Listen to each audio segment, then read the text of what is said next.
সালে প্রথম আমি নির্বাচন করি ঢাকা ২ আসন থেকে। এরপর আমাকে 4 বার নির্বাচিত করেন।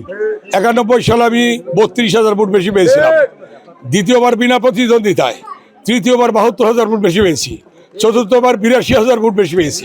তাদের যে প্রত্যাশা ছিল Jinjira Babubazar bridge, Washpur Basila bridge, Itabhara bridge, রাস্তাঘাট, স্কুল কলেজ মসজিদ মাদ্রাসা মন্দির, গ্যাস টেলিফোন বিদ্যুৎ, ফায়ার সার্ভিস স্টেশন, রাস্তাঘাট এবং 180টার মতো ছোট ছোট কালভার্ট ব্রিজ করেছি। পুরো কারানীগঞ্জ কুন্ডা থেকে হযরতপুর পর্যন্ত নেটওয়ার্কের মধ্যে আমি নিয়ে এসেছিলাম। জনগণের প্রত্যাশা পূরণ হয়েছে বলেই আমাকে সমর্থন দিয়েছিল। 17 বছর কোনো কাজ হয় নাই।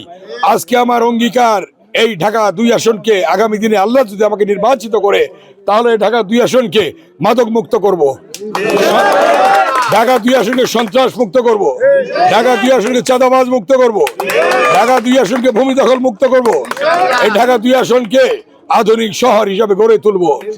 কেরানীগঞ্জ ঢাকা 2 আসনের জনগণের প্রতি আমার আবেদন থাকবে, অতীতে যেভাবে আমাকে 4 বার নির্বাচিত করেছে আগামী 12ই ফেব্রুয়ারি বিপুল ভোটে আমাকে নির্বাচিত করবেন এবং তাদের যে প্রত্যাশা আগামী দিনে একজন সেবক হিসাবে আমি সেই প্রত্যাশা আল্লাহ যদি আমাকে পূরণ করতে দেয় আমি পূরণ করব। আমাদের আগামী দিনের প্রধানমন্ত্রী জনাব তারেক রহমানের কাছ থেকে এই ঢাকা 2 আসনে যে যা যা আপনারা জানেন, এই ঢাকা 2 আসনের জন্য আমার সাবেক 3 বারের প্রধানমন্ত্রী বেগম খালেদা জিয়ার কাছে যা চেয়েছি এই ঢাকা 2 আসন তাই দিয়েছে। আগামী দিনের প্রধানমন্ত্রী জনাব তারেক রহমানও এই কেরানীগঞ্জের জন্য তাই। আপনারা জানেন ঢাকা এই আমাদের বিএনপির চেয়ারম্যান জনাব তারেক রহমান যখন সিনিয়র যুগ্ম মহাসচিব হলেন প্রথম প্রোগ্রাম ছিল তার কেরানীগঞ্জে, আপনাদের মনে আছে সেটা।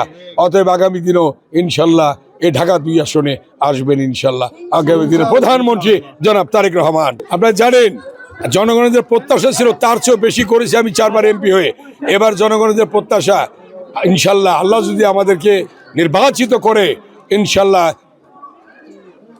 কামরাঙ্গীর চর খোলামিরা ব্রিজ ইনশাল্লাহ হবে।